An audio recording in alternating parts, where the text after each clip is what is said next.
好容易，青红小区的，这是一个宝藏店，粉丝推荐，我尝了一下子，口味确实不错。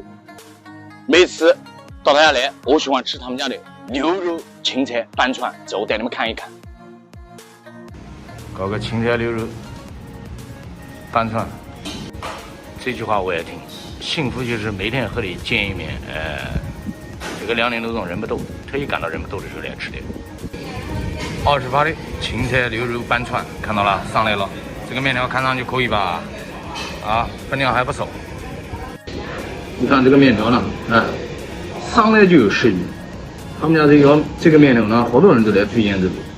人家猪肝拌串瘦是照的，但是我今天要吃个青菜牛肉，夏天吃牛肉长青菜，我一定要拌一拌。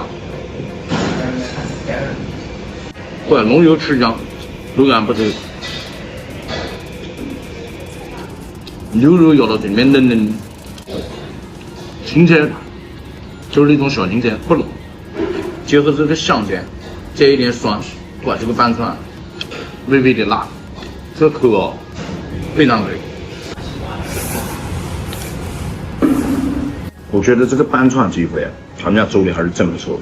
友情提醒哦，他们家这个，如果你不喜欢吃生酱的，来一定要跟他讲说不要放生酱哦，因为它里面呢有一些生酱末，看到了，生酱末还是很多的。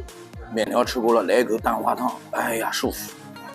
这个天这么热，吃汤面确实有点热，但偶尔吃吃这种拌串，不相信你来不会再来的。请问徐来，你觉得好吃你就来？